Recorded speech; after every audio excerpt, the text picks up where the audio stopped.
Olá, está começando Semana Legislativa, o nosso telejornal com as principais notícias que marcaram a semana na Câmara Municipal. Fique agora com os destaques desta edição. Câmara cria frente parlamentar em apoio ao paciente oncológico e cardiológico da cidade. A proposta é fortalecer e ampliar o atendimento às pessoas com câncer e doenças cardiovasculares.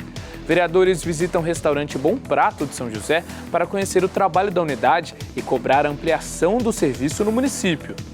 Frente parlamentar em apoio à pessoa com autismo se reúne com pais e representantes de ONGs para avaliar a criação de um novo modelo de atendimento para os autistas da cidade. Perdas e falhas no sistema de distribuição de água em São José preocupam os parlamentares. Câmara cobra da Sabesp uma solução para o problema. Maio Laranja. Ação mobiliza poder público e população na luta contra a exploração sexual e abuso de crianças e jovens. Campanha recebe o apoio da Câmara. Confira os principais projetos aprovados em plenário e os assuntos debatidos nas sessões de terça e quinta. Dia Municipal de Combate à Evasão Escolar reforça a importância de garantir a permanência dos alunos na sala de aula. Só no ano passado, 4 milhões de brasileiros abandonaram os estudos. Seja muito bem-vindo, o Semana Legislativa está no ar.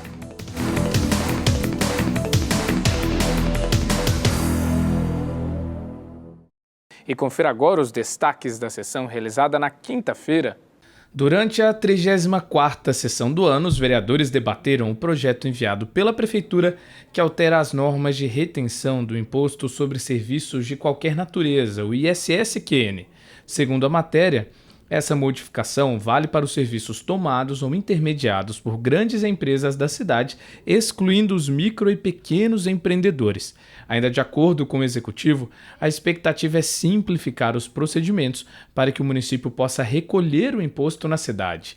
Os parlamentares ainda aprovaram 2 propostas de denominação de ruas no município e um projeto de decreto legislativo que concede título de cidadão joseense ao médico Carlos Alberto Maganha, ex-diretor do Hospital Municipal e diretor da Associação Paulista para o Desenvolvimento da Medicina. Ainda na sessão, os vereadores rejeitaram a tramitação de 7 emendas protocoladas fora do prazo ao projeto da LDO de 2022, a Lei de Diretrizes Orçamentárias. 5 emendas são da vereadora Amélia Naomi e 2 do vereador Tomás Henrique. A sessão na íntegra você confere no nosso canal do YouTube. Vereadores que compõem a Frente Parlamentar em Apoio à Pessoa com Autismo se reuniram com familiares de autistas e representantes de ONGs e entidades sociais para discutir um novo modelo de atendimento para quem tem o transtorno do espectro autista na cidade. A ideia é oferecer em um único local ações e trabalhos voltados para o desenvolvimento das pessoas com autismo, como o apoio educacional e terapêutico. Melhoria do atendimento à criança e jovem com transtorno do espectro autista. Esse foi o principal tema de uma reunião realizada no plenário da Câmara, que contou com a presença dos vereadores que fazem parte da Frente Parlamentar em Apoio à Pessoa com Autismo. O encontro foi presidido pela vereadora Dulce Rita e contou com a presença dos parlamentares Amélia Naomi, Doutor José Cláudio, Fabião Zagueiro, Fernando Petit e Renato Santiago. Também estiveram presentes conselheiras do Movimento Reunida de São José dos Campos, William Rezende, do Conselho de Pessoas com Deficiência e pais de jovens com autismo. A conselheira estadual e nacional do Movimento Reunida, Elaine dos Santos Andrade, que participou por meio de uma videochamada, sugeriu a criação de um espaço para educação especializada e atendimento terapêutico para jovens com autismo.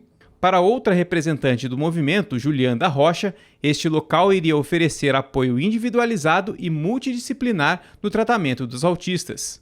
Dentro desse espaço, por ter um atendimento multidisciplinar, onde na parte terapêutica vai ter várias terapias que o autista precisa, né? Porque tem vários graus de autismo, desde o mais leve até o mais severo. Então, cada autista tem que ter um tratamento individualizado, tem que ter um plano de apoio, de trabalho, tá? E aí, esses profissionais todos juntos, né, vão fazer esse plano individualizado e fazer com que esse autista consiga, tenha a capacidade de evoluir.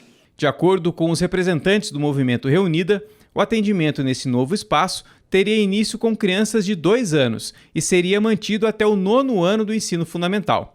O objetivo é preparar o jovem com autismo para as próximas etapas da vida. Aí depois do 9º ano, o autista tem a escolha. Se ele conseguir estar inserido dentro do ensino regular, ótimo, mas com todo o apoio também da escola municipal, tá? Que aquele autista necessita. Ou então, ele pode fazer a opção de permanecer no equipamento, na instituição, onde ele vai fazer cursos profissionalizantes, tá? E ali também o papel é inserir esse autista no mercado de trabalho. Pai de um menino de 13 anos com autismo moderado para severo, Williams faz parte do grupo SOS Autismo, criado para dar apoio aos pais de autistas da cidade. Para ele, esse novo modelo de atendimento ajudaria não só os alunos acolhidos, mas também as famílias que convivem com crianças e jovens autistas. E esperamos que esse projeto realmente saia do papel e comece a tomar corpo. Muitos desses pais precisam do apoio, né, psicológico, um apoio social, que é muito importante também. Então, esse projeto só vem a somar para a causa e dar uma melhor qualidade de vida para os autistas. Segundo os vereadores, São José dos Campos já possui o RIA, a Rede de Inclusão ao Autista, que oferece assistência especializada aos autistas da cidade por meio de um sistema que permite acompanhar o histórico de atividades desses pacientes em diversos serviços municipais. Agora, a intenção da Frente Parlamentar em apoio à pessoa com autismo é discutir essa nova sugestão feita pela reunida com o Poder Executivo e analisar o que é possível melhorar no serviço que já existe na cidade. As secretarias vão fazer avaliação, né? Porque tem Fundação Cultural, tem esporte, tem mobilidade, tem fundais. Todas essas secretarias que já estão aqui com a gente, a Delegacia de Ensino do Estado, nós vamos encaminhar para depois o que pode ser melhorado e o que não pode. Para os vereadores que fazem parte da Frente Parlamentar, é importante debater melhorias nos serviços de atendimento à pessoa com autismo. Mais uma reunião super importante, né? A Frente Parlamentar, junto com os pais, escutando sobre trazer o projeto para a nossa cidade, né? Tem que ter a preparação desde jovem, né? Já para tá tendo o atendimento. Então, eu acho que para política pública seria muito importante isso. Eu acho que a grande questão é que a gente crie autonomia, né, nessas crianças, nos jovens, nos adultos, para que eles possam produzir, para que eles possam se sobressair em cima desse transtorno e que eles possam ter autonomia na sua vida.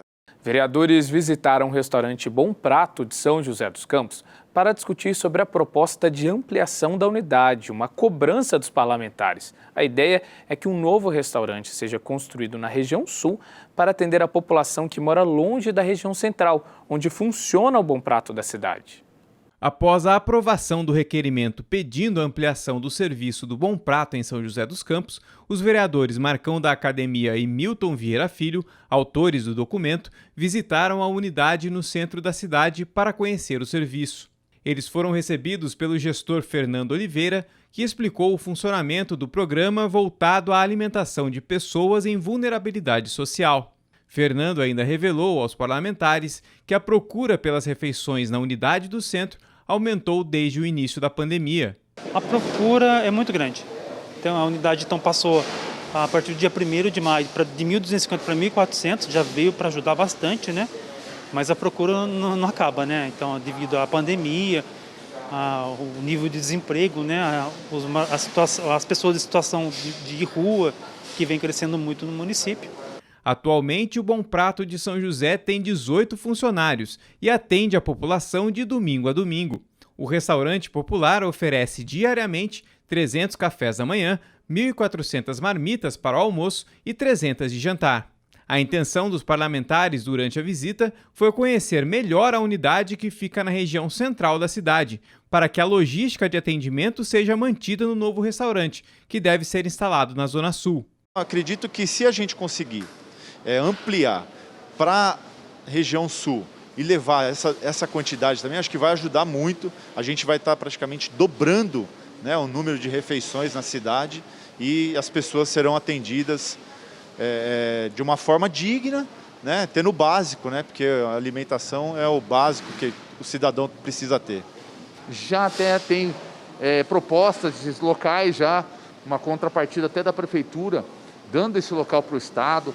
Então agora a gente é realmente buscar informações para levar um melhor modelo para a nova unidade de São José dos Campos. De acordo com os parlamentares, o projeto para a ampliação do Bom Prato já foi apresentado ao governador de São Paulo, João Dória. Ainda está nos planos dos vereadores o encontro com a secretária de Desenvolvimento Social do Estado, Célia Parnes, para o debate sobre o novo Bom Prato de São José. Nós já estivemos conversando com o secretário de Apoio ao Cidadão, Antero. Ele já falou da demanda, da necessidade da ampliação do programa do Bom Prato. Nós estivemos com o governador do estado falando também dessa ampliação. O governador sinalizou positivo para esta ampliação. Agora nós já estamos com uma reunião, buscando uma reunião com a secretária do Estado de Apoio Social, né, de Desenvolvimento Social, a Célia, que realmente é ela que vai determinar todo o processo, procedimentos que vai ser feito isso. Com uma nova unidade do Bom Prato em São José, a intenção é ajudar os moradores dos bairros da Zona Sul, que, em função da distância, muitas vezes não têm condições de buscar a refeição no centro da cidade. Quando você tem realmente uma unidade que oferece uma alimentação de R$1 almoço, R$1 janta, 50 centavos café da manhã, com a qualidade de alimento que é entregue aqui, nós temos que trabalhar cada vez mais para aumentar esse formato de distribuição para ajudar esse momento. Eu acho que é copiar mais ou menos o que a gente tem hoje e levar para essa nova unidade, né? Eu acho que isso daí vai somar e vai poder estar levando o alimento, a oportunidade da pessoa que está em outra região, que não consegue vir na região central, né, para poder fazer o uso do programa Bom Prato. E no próximo bloco você confere os destaques da sessão de terça-feira e mais. Câmara cobra uma posição da Sabesp quanto aos problemas de falhas e perdas no sistema de distribuição de água da cidade. Ainda vamos te mostrar detalhes da nova frente parlamentar criada pelos vereadores em apoio ao paciente oncológico e cardiológico da cidade. A gente volta já.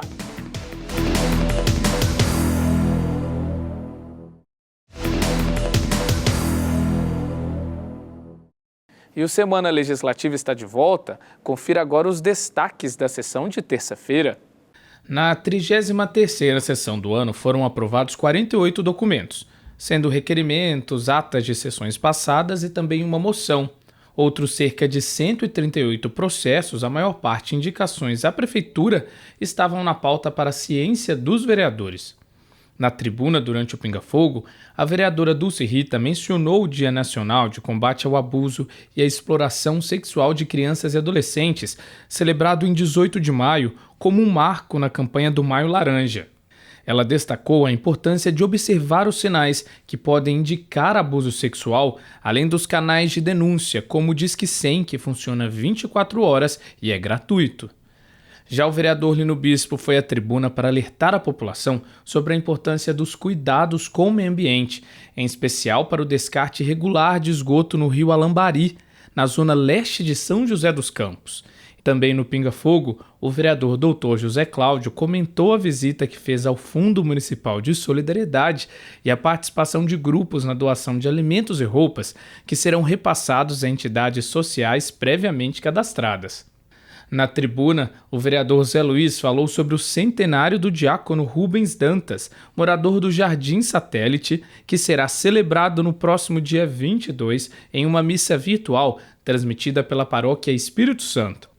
Ainda durante a sessão, vários parlamentares citaram o início da vacinação dos motoristas e cobradores do transporte coletivo. Outros assuntos relacionados à mobilidade urbana também foram mencionados, como a importância da circulação da frota completa dos ônibus municipais para evitar a aglomeração de pessoas e o contágio da Covid-19. A sessão na íntegra você confere no nosso canal do YouTube. Problemas como vazamento de água e entupimentos na tubulação são situações que incomodam bastante, né? Mas acima disso também escondem questões mais sérias, como o desperdício de água tratada. E essa é uma realidade que não afeta somente as residências brasileiras, não, mas também todo o nosso sistema de distribuição de água. Para se ter uma ideia, em média 38% da água tratada no país é desperdiçada a caminho das casas dos moradores. Aqui em São José, esse também é um problema recorrente e a Câmara tem cobrado ações para amenizar as falhas e perdas de água tratada na cidade. Os vazamentos e falhas no sistema de distribuição de água no nosso país são uma realidade preocupante. Segundo uma pesquisa realizada no Instituto Trata Brasil, uma entidade que atua na proteção dos recursos hídricos, 38,3% de toda a água potável e tratada no país é perdida durante o caminho até a casa dos brasileiros. Em outras palavras, a cada 100 litros de água distribuídos, 38 são desperdiçados. Em São José, a situação não é diferente. Segundo a Sabesp, só no ano passado, para cada ligação da rede de distribuição de água da cidade, foi perdida uma média de 399 litros de água por dia. Se considerarmos que o nosso município possui 190 mil ligações, esse número ganha uma proporção ainda maior, como aponta o vereador Lino Bispo. É estrondoso o número da perda de água que nós temos no nosso município. Isso tem gerado uma situação muito complicada, que é a falta de água em diversos bairros, que é a falta de pressão na água, tá certo? Então tudo isso é um caso grave. Sem contar essa perda de água, nós estamos aí com a escassez de água. Portanto, é urgente que a Sabesp tome providência com relação a isso. O que torna o problema ainda mais grave, segundo o vereador Lino Bispo, é que os valores relativos às perdas no sistema de distribuição de água em São José têm aumentado na cidade nos últimos anos. Em 2019, o valor médio de perdas por ramal foi de 337 litros, cerca de 60 litros a menos que em 2020. E como aponta o vereador, toda essa quantidade perdida é de água tratada, que acaba sendo desperdiçada. Isso é muito preocupante, isso é grave, tá certo? Essa perda aí que realmente a gente chega num número grandioso de perda de água tratada já, né? Água que foi coletada lá no rio, tratada e sendo jogada na terra, sendo desperdiçada. Outro ponto questionado pelo vereador Lino Bispo é quanto ao contrato firmado entre a Sabesp e o município. Uma das metas estabelecidas no documento era a diminuição das perdas no sistema de distribuição de água, o que, de acordo com os relatórios de 2019 e 2020, não estaria acontecendo. Inclusive, quando nós votamos aqui o contrato, a renovação com a Sabesp, que já vinha fazendo esse trabalho na nossa cidade, o contrato previu isso, que as perdas pudessem ser reduzidas. Como é que você reduz essas perdas? Você tem que investir no encanamento que está aí, que é muito antigo. E a Sabesp assumiu um contrato na nossa cidade por 30 anos. Vai vencer esse contrato da Sabesp em 2038. Tá? Imagina se a Sabesp não troca essa rede, que a Sabesp não corrige esses pontos, quantos milhões de litros de água nós vamos perder. Não dá para aceitar isso. O superintendente da Sabesp, Sérgio Beckerman, alegou que essas perdas no sistema de distribuição de água são causadas por vazamentos, falta de manutenção em hidrômetros, problemas na rede de distribuição e também os chamados vazamentos invisíveis, que precisam ser detectados com equipamentos específicos. Ainda segundo ele, uma série de ações estão sendo realizadas periodicamente na cidade para resolver as falhas. E a partir desse ano, essas ações foram intensificadas, né?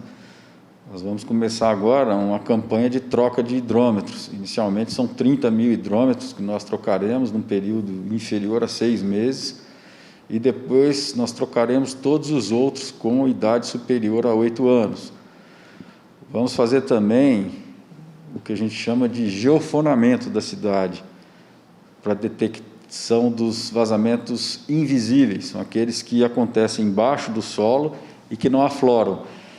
Com isso, a gente não consegue vê-los. Uma série de ações de ordem técnica, algumas físicas, outras comerciais, que a gente faz no nosso dia a dia.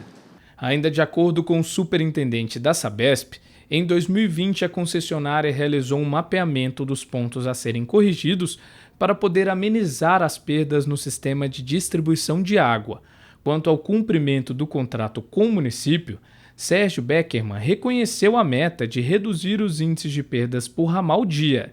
Entretanto, ele justifica que nos últimos anos a Sabesp se preocupou com a universalização do tratamento de água e esgoto da cidade, de modo a garantir o serviço a toda a população. A Sabesp optou por universalizar a distribuição de água no município. Onde não tinha água, a Sabesp levou.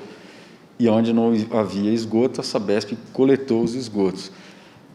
Na prestação de serviços, no contrato, havia uma previsão de investimento da Sabesp até o final do ano passado, eram 431 milhões de reais.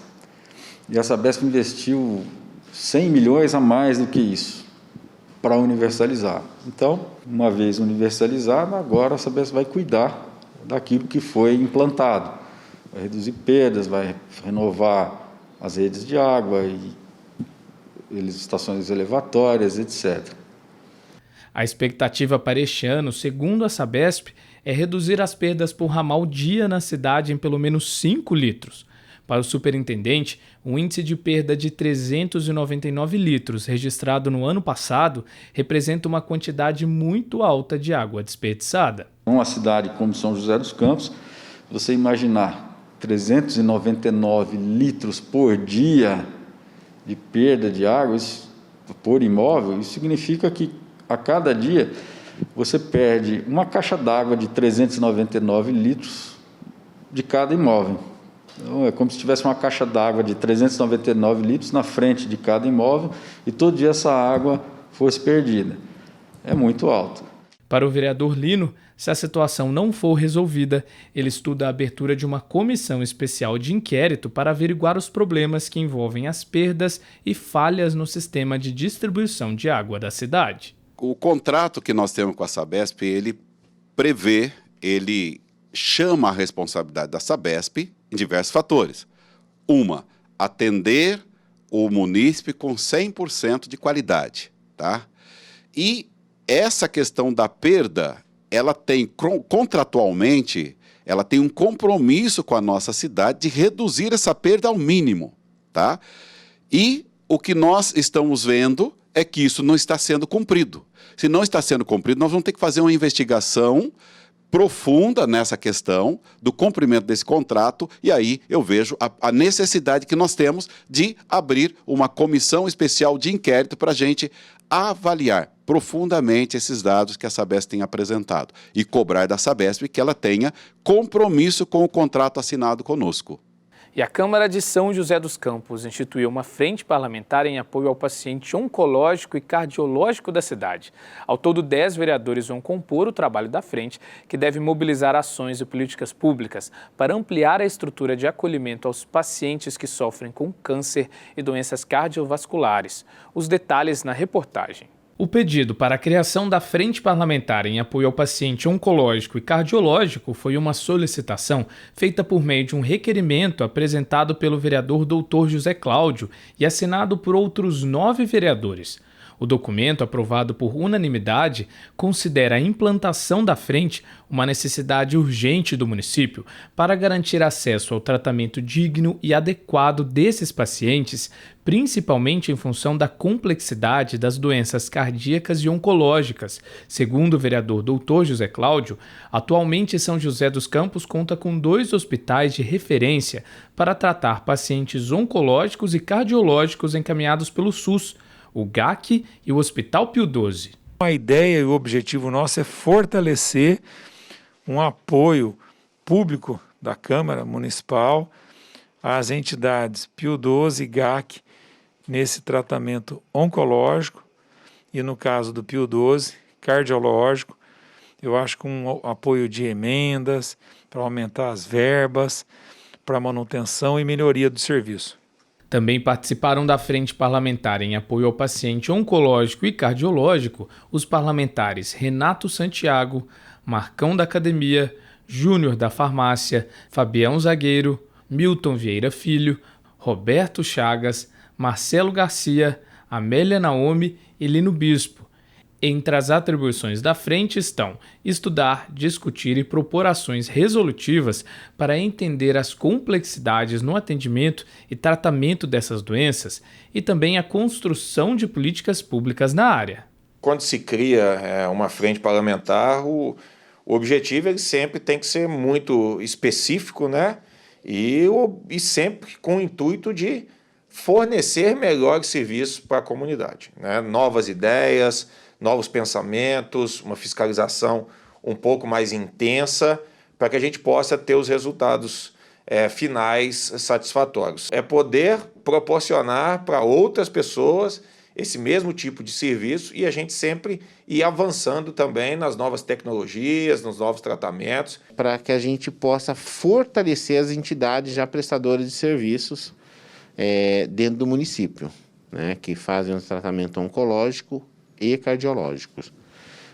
E também na intenção de diminuir, estreitar a relação entre essas entidades e a Câmara Municipal, que a gente possa estar ajudando, fazendo políticas públicas que possa contribuir com esses hospitais.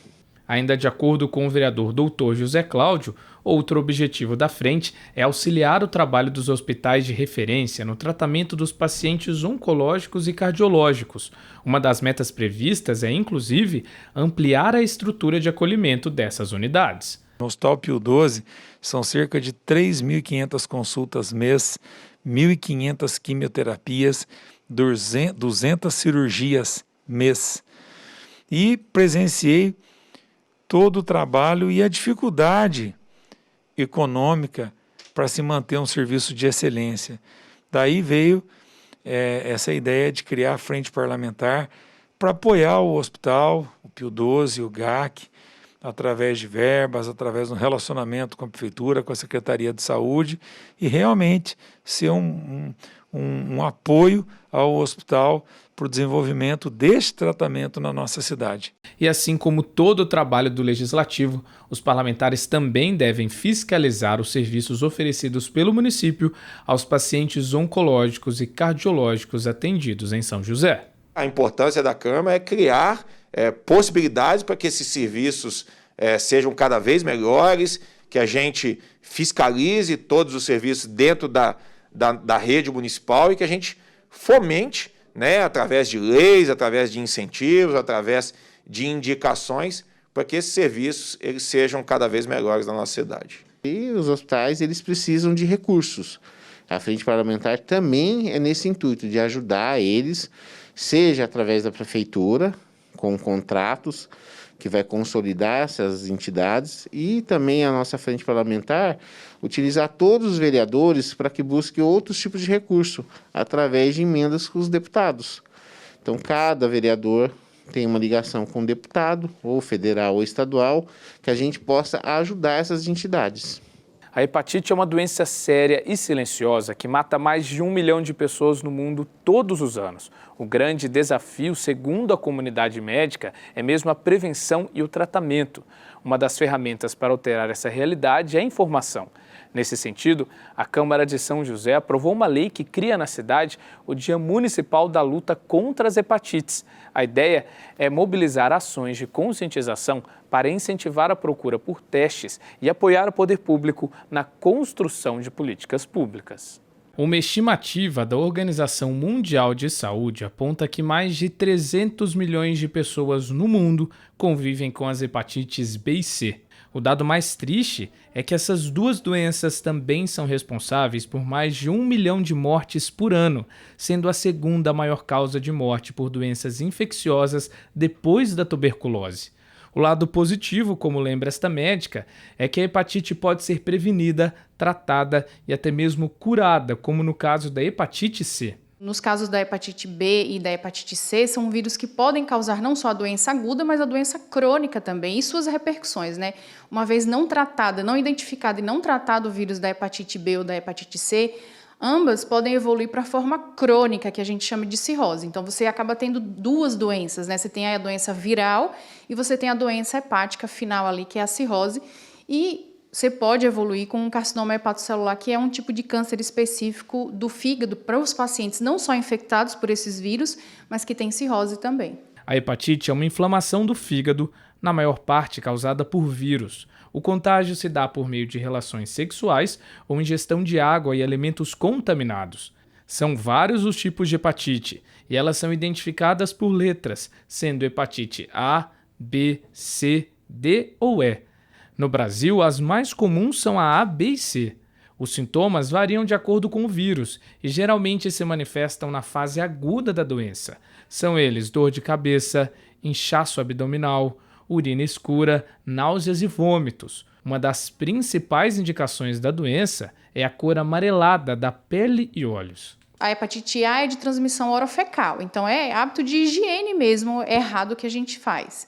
As hepatites B e C são de transmissão assim, de fluidos corporais, né? A hepatite B é uma doença sexualmente transmissível e a hepatite C, a transmissão dela é mais por contato com sangue contaminado. E tanto a hepatite B quanto a hepatite C, a gente precisa evitar atividades de risco, né? Então, assim, você ter uma atividade sexual com diferentes parceiros, você ir na manicure, por exemplo, e não levar seu instrumento, ou ir num lugar, enfim, fazer uma tatuagem, e você não sabe a procedência de limpeza daquele material. Então, são formas da gente, né, atentar, primeiro, a vacina, né, para as hepatites que têm a vacina, e segundo, é tentar evitar comportamentos de risco. Dados do Ministério da Saúde mostram que os casos de hepatite no Brasil tiveram queda no comparativo entre 2018 e 2019. No caso da hepatite A, as notificações caíram de 2.118 ocorrências em 2018 para 891 em 2019. Já as notificações de hepatite B contabilizaram 14.686 casos em 2018 e 13.971 em 2019. As de hepatite C passaram de 27.773 ocorrências em 2018 para 22.747 em 2019. A hepatite D, com menos casos notificados, também sofreu redução no número de ocorrências. Foram 164 em 2018 para 151 em 2019. A meta do governo é reduzir em 90% os casos da doença até 2030, um desafio, já que, segundo o próprio Ministério da Saúde, 80% das pessoas que vivem com hepatite carecem de serviços como prevenção, testagem e tratamento. São José dos Campos possui uma rede de apoio voltada para atender pacientes portadores do vírus da hepatite e há 20 anos nossa cidade conta com um ambulatório municipal de hepatites virais. Para a doutora Maria Beatriz, que atua na unidade, uma das dificuldades no controle da doença é o diagnóstico precoce, já que alguns tipos de hepatite são assintomáticos e muitas pessoas são portadoras do vírus sem saber. O nosso interesse é fazer cada vez mais o diagnóstico precoce desses pacientes. Então, um dos desafios é que os nossos colegas nas unidades básicas estejam atentos a essas situações, a pedirem os exames que estão disponíveis na nossa rede pública. O outro desafio é para quando esse paciente chega conosco, esse paciente ele tem que ser envolvido para o tratamento. Nós já passamos no passado um período onde o tratamento era muito difícil, com medicações que causavam muitos efeitos colaterais, e fazer com que esse paciente tivesse uma aderência ao tratamento era muito complicado, era muito difícil. Então, hoje isso existe, mas está um pouco mais facilitado por conta dessas novas drogas que nós utilizamos desde 2015. Ainda segundo a doutora Maria Beatriz, nosso município realiza todos os anos ações para incentivar os moradores a fazerem os testes que identificam a doença. Aqueles que têm resultado positivo já são encaminhados para tratamento. Entretanto, de acordo com ela, a pandemia de Covid-19 impactou a realização destes testes na cidade. Com relação à pandemia, isso nos atrapalhou muito o ano passado, porque por conta da toda essa questão de não poder haver aglomeração, a questão dos testes rápidos ficaram muito prejudicados. Foi realizada uma campanha, mas infinitamente mais modesta, porque foi o que nós podíamos fazer. Esperamos poder fazer novamente esse ano, em julho, mas dentro das regras que a gente possa fazer com segurança para todo mundo. Para reforçar as políticas públicas na área e também as campanhas de conscientização sobre a doença, foi criado em São José o Dia Municipal da Luta contra as Hepatites, comemorado no dia 19 de maio. A lei foi proposta pelo vereador Fernando Petit como maneira de informar a população sobre os riscos da hepatite e as formas de prevenção, além de unir entidades e poder público na construção de ações coordenadas para ampliar o acesso ao tratamento digno. De uma forma em geral, essas campanhas elas funcionam para isso, para os pacientes terem acesso à informação, porque acesso à medicação os pacientes têm, tanto a hepatite B quanto a hepatite C a gente tem tratamento. Acesso aos exames para detectar tanto a hepatite C quanto a hepatite B, a gente tem na saúde suplementar e na saúde pública. O que a gente precisa, e dias como esse favorecem isso, é o acesso à informação à população. Isso é essencial. Ainda no foco da consciência, além do Dia Municipal de Combate à Hepatite, também foi criada a campanha Julho Amarelo, uma ação para valorizar a luta contra a hepatite em âmbito nacional. Para a Câmara e também a comunidade médica, essas datas são de extrema importância para instruir a população sobre a doença. Segundo as autoridades, a hepatite é um problema de saúde pública, mas que pode ser evitado com educação e informação. Você tem que fazer com que a população esteja atenta e para que possam, pelo menos, fazer o teste rápido. Então, todas essas campanhas são campanhas de alerta, de conscientização, para que fazer com que esse paciente procure fazer o teste rápido, inicialmente nas unidades básicas. E no próximo bloco a gente discute as consequências da evasão escolar. O Dia Municipal sobre o tema foi criado e foca na construção de políticas públicas para evitar essa realidade. Também vamos falar de outro assunto bem sério, o abuso de crianças e jovens. A campanha Maio Laranja foca na informação como ferramenta para coibir este problema. É depois do intervalo.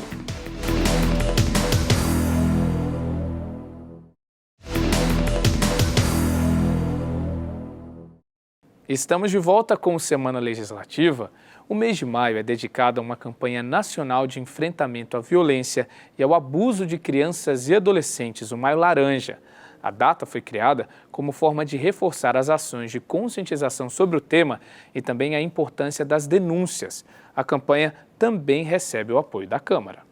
O abuso e exploração sexual de crianças e adolescentes é um tema sério e que precisa ser discutido para que essa violência seja identificada e coibida rapidamente.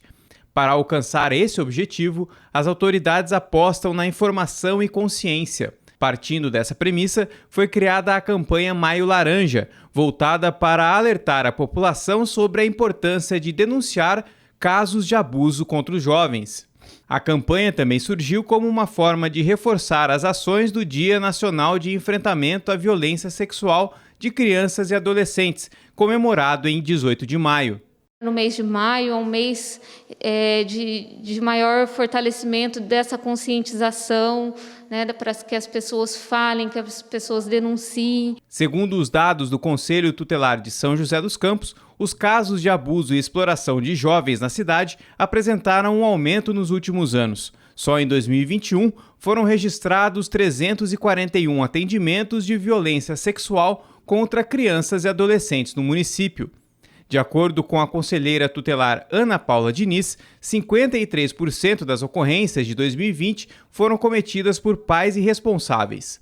Ela explica que a pandemia contribuiu com esse cenário. Com essa pandemia, as crianças não vão para a escola e ficam um maior tempo de convivência com esses violadores de direito. Então, isso contribui para que aumente o número, sim. A maior parte dos violadores, né, de abuso sexual, a grande maioria, né, é homem. Então, tem muito de uma sociedade machista, muitas vezes, né, de que eu tenho poder, o corpo daquela criança é minha propriedade, eu posso, né? Infelizmente, isso daí vem de uma culturização que a gente precisa estar modificando com conscientização, com falas, com conversas, né, em todos os meios da sociedade.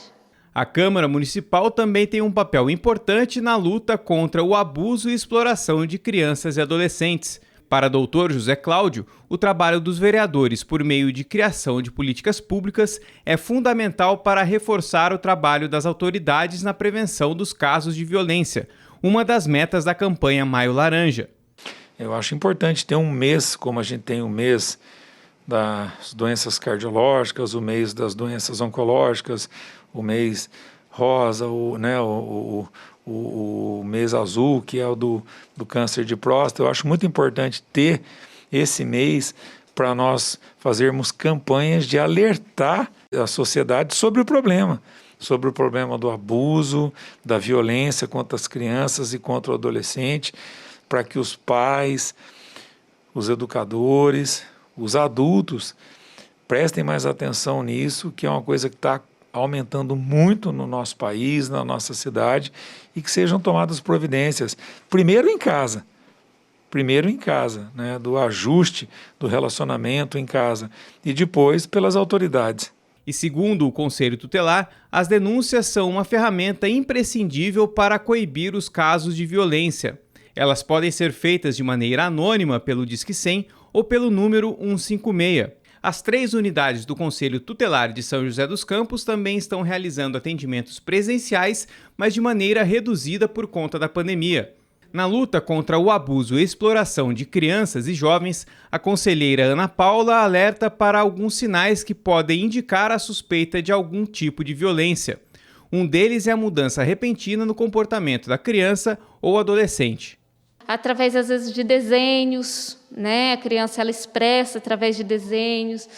Uma criança que já parou de fazer xixi na cama, ela volta a fazer, começa a chupar dedo, né? Ela começa a comer demais ou para de comer. Então, são vários sinais que os pais devem ficar alertas de que alguma coisa não está bem. Não necessariamente que seja isso, mas são alguns sinais que o pai deve ficar alerta de que alguma coisa não está bem, né?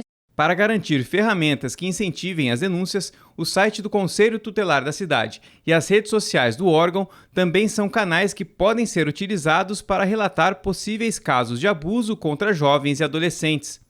E agora a gente fala sobre educação, mas em especial de uma realidade bem triste que afeta o nosso país como um todo, a evasão escolar. Uma estimativa realizada pelo Instituto Datafolha apontou que só no ano passado, cerca de 4 milhões de estudantes brasileiros abandonaram a sala de aula. Políticas públicas de valorização e acesso à escola são ferramentas para alterar essa realidade.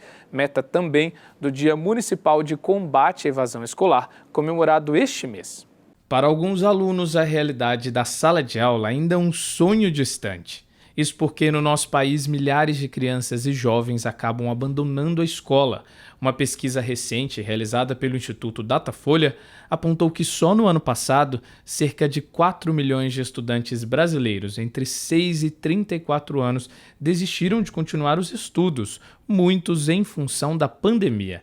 A evasão escolar é um problema que tem chamado a atenção das autoridades. Aqui em São José foi elaborada até mesmo uma lei que cria o Dia Municipal de Combate à Evasão Escolar. Para a Comissão de Educação da Câmara, essa data reforça a importância da construção de políticas públicas de valorização e incentivo da permanência dos alunos na escola. Quando você comemora uma data, ela sempre tem que ter, ela é carregada de um significado. Para alguns, muitos, né? Para outros, menos. Mas quem é focado em educação e está preocupado com a evasão escolar, realmente é um tema demais de importante. Então, é nesse quesito que eu vejo a importância de ser comemorada essa data com atuações assim, bem diversificadas, para que todo mundo possa estar também inserido nessa preocupação. É uma data de reflexão, de dados, de debruçar em cima disso. E depois, o mais importante é o que vai ser feito, né? São os projetos depois que são implantados para que essa evasão escolar diminua. E, realmente, essa data é importante para a gente lembrar e pensar o que nós vamos fazer para ir buscar essas crianças, esses adolescentes que estão fora da escola. Nós precisamos criar ferramentas para manter essa criança, esse adolescente, esse jovem dentro da escola, em todo o ciclo da educação infantil, do ensino básico, ensino fundamental, ensino médio, até a universidade, para que no futuro a gente tenha o que nós almejamos, que é uma cidade desenvolvida, com um povo inteligente, um povo que saiba os seus direitos, os seus deveres, e aí sim a gente cria uma sociedade melhor. E a educação é uma das bandeiras dos vereadores da Câmara. Como aponta a Comissão de Educação, o Legislativo tem acompanhado as ações e propostas voltadas para ampliar o atendimento e acesso aos alunos à sala de aula. Os parlamentares também contribuem com a apresentação de projetos de lei sobre o tema e a cobrança de melhorias apontadas pela população. A meta dos vereadores e da Comissão de Educação da Câmara é que nenhum aluno da cidade tenha que abandonar os estudos. A gente participa de reuniões, propõe alguns projetos que possam ser elaborados por lá, né? E a gente acompanha daqui. E aqui a gente sempre dá a visibilidade e incentiva, propõe ações também que possa realmente apoiar esse trabalho da escola e da secretaria para que menos crianças e adolescentes fiquem em casa, né? A gente sabe que são várias situações, mas é um problema sério ter essas crianças e esses adolescentes e jovens em casa. É de extrema importância trazer também os pais para dentro das escolas, para que os pais tenham consciência da importância no desenvolvimento do seu filho, desenvolvimento cognitivo, intelectual, de caráter, e esse pai incentive o seu filho a permanecer na escola, a cumprir todo o ciclo regular de estudo. Para a coordenadora de ensino, Ana Carolina Faria, a evasão escolar é um problema sério que, além de atrasar a conclusão dos estudos, também afeta o desenvolvimento da criança e do adolescente, tanto no quesito intelectual quanto social. A questão da defasagem da idade-série, né? A criança perde o ano escolar, ela vai ficando com um grupo cada vez mais novo de colegas de classe. A questão do estímulo, do vínculo, né? O vínculo é importantíssimo. A criança se sentir pertencente àquele espaço, de sentir que as pessoas que estão ali fazem questão da presença dela, né? Se a gente tem esse acolhimento, a gente tem esse cuidado, esse fortalecimento do vínculo, ela consegue ter continuidade nos estudos, além da família valorizar. Para evitar o problema da evasão escolar, Ana Carolina aponta que o município tem realizado uma busca ativa para identificar e localizar os alunos que têm deixado de frequentar a sala de aula. Segundo ela, por conta desta ação, São José dos Campos conseguiu zerar a evasão escolar em 2020. Ainda de acordo com a coordenadora de ensino, problemas familiares e até mesmo o trabalho infantil são questões que levam ao abandono dos estudos. Os conflitos, a vulnerabilidade familiar, né? Quando a família também não valoriza esse processo, quando outras questões acabam sendo mais importantes, né? A gente tem casos, não na rede, mas a gente percebe no município, muitos casos de trabalho infantil. Então, a gente tem que mudar a cultura dessa família, tentar subsidiar para que eles consigam ter uma autonomia econômica e garanta essa presença da criança na escola. Além do apoio às famílias, segundo os vereadores, o caminho para coibir a evasão escolar também está na mudança do modelo de ensino. Para os parlamentares, a pandemia se mostrou um desafio, já que tirou 4 milhões de alunos da sala de aula em 2020. O que fica de aprendizado é a necessidade de repensar maneiras para incentivar os estudantes a se interessarem pelos livros. A grande questão é ter criatividade de conseguir segurar esse aluno na frente do computador, na frente do celular, através da internet, também com atividades que tragam aquele aluno para um contexto mais atual, para um contexto que ele precisa receber, sem ser alguma coisa maçante, porque aí, senão, nós vamos, ao invés de diminuir a evasão, nós vamos aumentar a evasão. Então, é de extrema importância que se trabalhe com muita criatividade nesse momento para que a gente consiga segurar o aluno dentro da escola. A educação, ela tem que ser, na cabeça de qualquer pessoa, né, um fator que ela tem que levar em consideração, que aquele é o futuro do seu filho, aquele é o futuro da criança. E se todo mundo pensar desse jeito, nós vamos ter realmente pessoas tudo sinergizadas para que a educação seja o foco principal. E se a gente não se preocupar com isso, uma nação, uma cidade que não se preocupa com seus alunos, com as suas crianças que estão sendo evadidas, ela vai ter a consequência depois. Não é só em números, não é só números, tantos X de crianças e jovens fora da escola. Não, isso impacta sim na economia, impacta sim na formação, impacta toda na questão do trabalho. Então, a gente precisa realmente debruçar sobre esse assunto e ter medidas que diminua a evasão escolar. E o Semana Legislativa fica por aqui. Muito obrigado pela companhia e até mais!